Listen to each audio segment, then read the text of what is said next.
बाबा साहब के चरणों में प्रणाम करता हूँ, नमन करता हूँ। बोलिए बाबा साहब की, बाबा साहब की। आज बड़े हर्ष का विषय है कि हम सब यहाँ बाबा साहब की 132वीं जयंती मना रहे हैं और आप सभी को मैं बहुत बहुत बधाई देता हूँ, शुभकामनाएं देता हूँ। आज इसी बाबा साहब डॉक्टर भीमराव अंबेडकर जी के जयंती के कार्यक्रम में उपस्थित हमारे प्रदेश के यशस्वी और जिनका कार्यकाल ऐसी विषम परिस्थितियों में हम सभी ने देखा है और जिनकी सेवाएं हम सभी को स्वास्थ्य के माध्यम से मिल रही हैं, ऐसे हमारे यशस्वी मंत्री परम सम्माननीय श्री प्रभुराम जी चौधरी जी, स्वास्थ्य मंत्री, और मंच पर उपस्थित हमारे परम सम्माननीय नवनियुक्त यशस्वी जिला अध्यक्ष परम सम्माननीय राकेश शर्मा जी, मंच पर उपस्थित हमारे क्षेत्र के अभूतपूर्व विधायक परम सम्माननीय श्री रामकिशन जी पटेल साहब, मंच पर उपस्थित इस कार्यक्रम की अध्यक्षता कर रहे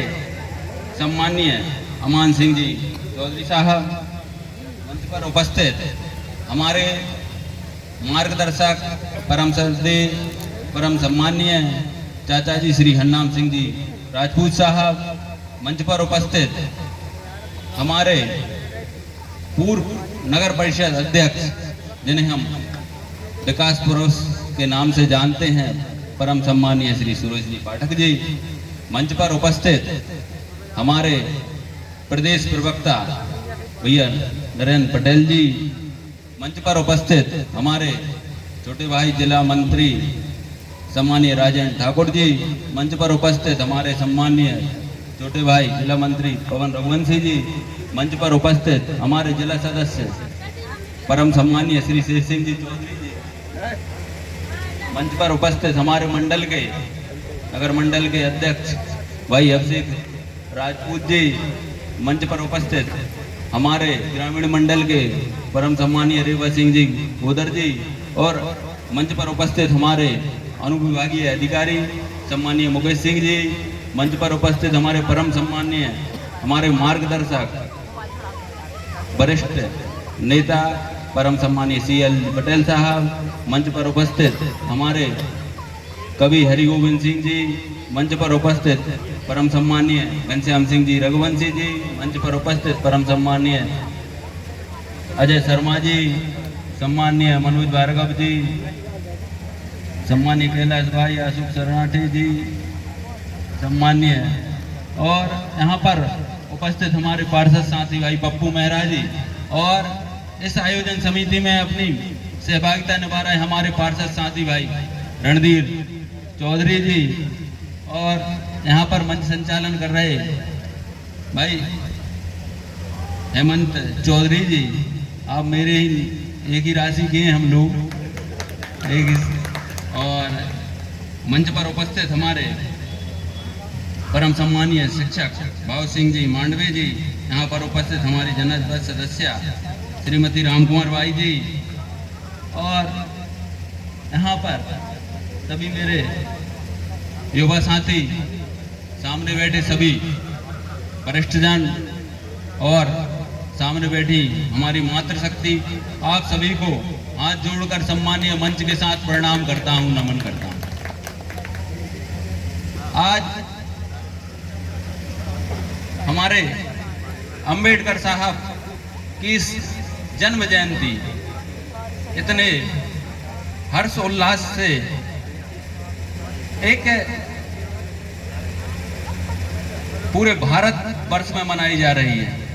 इसी के तारतम्य में आज हम देख रहे हैं समिति द्वारा सुबह 12 बजे से 10 बजे 12 बजे से निरंतर आज हमको 8-9 घंटे हो गए, लेकिन उत्साह में कोई कमी नहीं दिख रही है। आज हम बाबा साहब की बात करें, पूर्व वक्ताओं ने भी बहुत कुछ हमें बताया और बाबा साहब ने जो संविधान बनाए हैं, जो शिक्षा दी है, जो उनके विचार थे, नारी सम्मान, महिलाओं को एक बराबरी के बराबर पुरुषों की बराबरी देना, और बाबा साहब हमने उनका जीवन परिचय देखा, सुना, अभी वक्ताओं से भी सभी से सुना। उनकी आर्थिक स्थिति ठीक नहीं थी। जब उन्होंने शिक्षा, प्रारंभिक शिक्षा और उच्च शिक्षा पर गए तो उन्हें बड़ी हीन भावना की नजरों से उनको देखा जाता था। लेकिन उन्होंने हीन भावना से जिन लोगों ने देखा, लेकिन वो उन्होंने अपनी एकाग्रता से अपना विचार और अपने विचारों के साथ आज इस मुकाम पर पहुंचे और हमारे संविधान का जनक कहलाए। आज बड़े हर्ष का विषय है कि आज महू, जहां उनका जन्म हुआ, आज हम सब उसे महू को तीर्थ के नाम से जानेंगे। माननीय मुख्यमंत्री जी को बहुत बहुत धन्यवाद देते हैं कि आज हम महू भी तीर्थ दर्शन योजना के अंतर्गत, जहां उनकी जन्म स्थली है, उसको भी हम तीर्थ के माध्यम से तीर्थ दर्शन करने पहुंचेंगे। आप बाबा अंबेडकर साहब 1891 में आपका जन्म हुआ और अप्रैल 1990 में आपको भारत रत्न से सम्मानित किया गया। बाबा साहब का एक सपना था समानता और सद्भावना के साथ। आज हम सभी भारतीयों में भी यही होना चाहिए। उनके दो बहुत अच्छे गुण थे।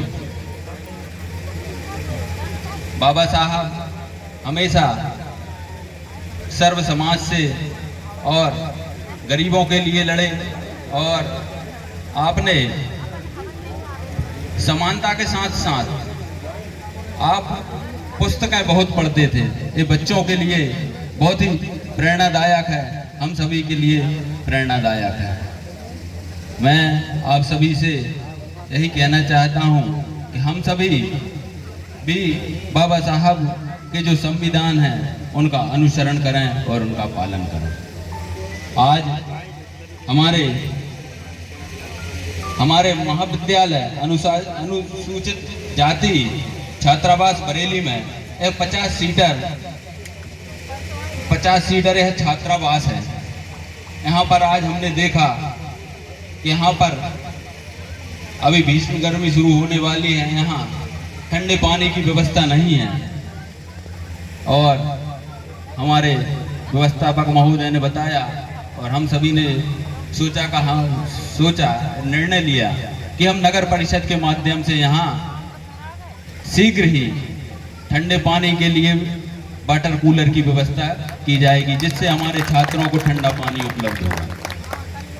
अभी आप सभी ने देखा हमारे मुख्य मार्ग पर सीमा से लगी हुई बाबा साहब की जो प्रतिमा है, उसके सामने भी हम सौंदर्यीकरण का काम नगर परिषद के माध्यम से शीघ्र ही करेंगे।